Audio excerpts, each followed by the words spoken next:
সেই আগের হাড়ি ভাঙা আমের মতোই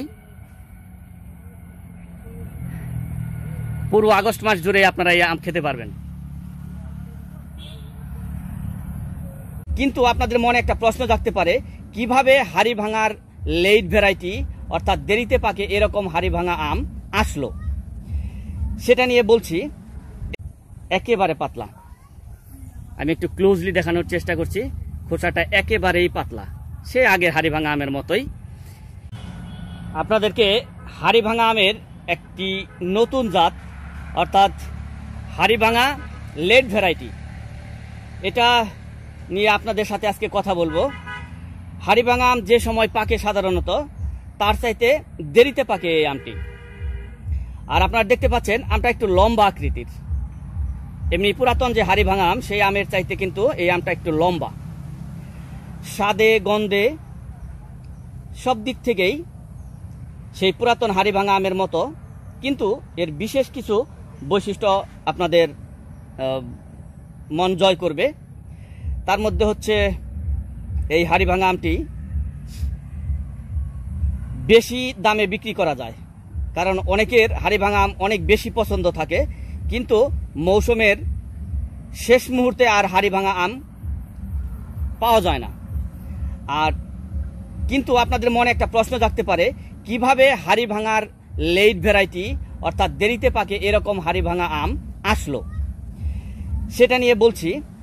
এই হাড়ি ভাঙা আমের জাতীয় উদ্ভাবন হয়েছে যেভাবে, এটা যখন পুরাতন হাড়ি ভাঙা আমের যে বিচি অর্থাৎ আটি, সেই আটি থেকে যে চারা গজিয়েছে, সেই চারার থেকে যে গাছ, সেই গাছের আম এটি।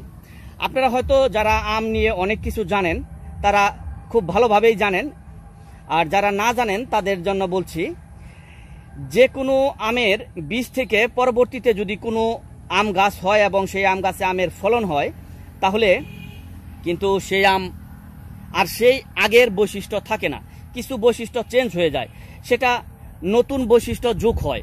সেই নতুন বৈশিষ্ট্য ভালো এবং মন্দ দুটোই হতে পারে, কিন্তু সৌভাগ্যবশত আমাদের দুটি গাছের মধ্যে একটি গাছের মধ্যে আমরা ভালো বৈশিষ্ট্য খুঁজে পেয়েছি। তার মধ্যে আকর্ষণীয় যে বৈশিষ্ট্য সেটি হচ্ছে এটির লেট ভ্যারাইটি এবং আমটি তুলনামূলকভাবে একটু লম্বা। এবার আমরা আমটা কাটবো। আমটা কাটার পরে আমরা দেখব আমার আমের ভেতরটা কেমন। আপনাদেরকে ধৈর্য ধরে দেখার জন্য অনুরোধ করছি। আর এই ফাঁকে আরেকটা কথা বলে রাখছি, চ্যানেলটি সাবস্ক্রাইব করে রাখুন।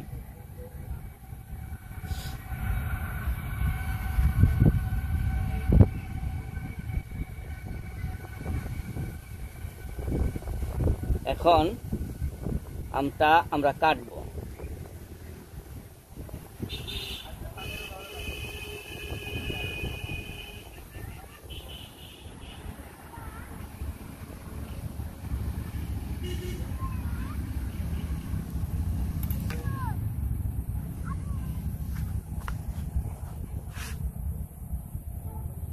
এই যে সেই আগের পুরাতন হাড়ি ভাঙা আমের মতোই খোসাটা অত্যন্ত পাতলা, দেখতে পাচ্ছেন একেবারে পাতলা।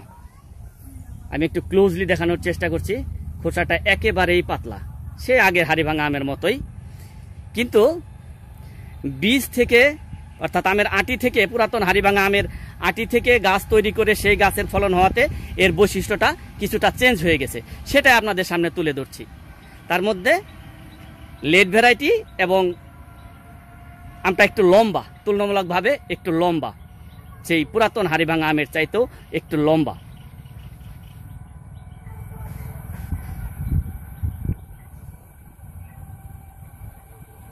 আমরা এটা কেটে ফেলি।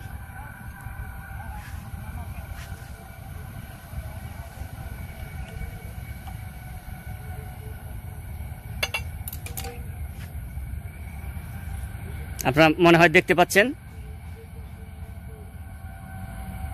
সেই আগের হাড়ি ভাঙা আমের মতোই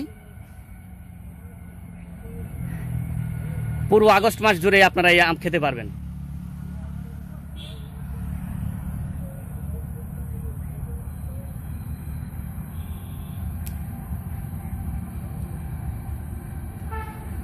এই যে দেখেন এখন বুঝতে পারতেছেন নিশ্চয় আমের আটিটা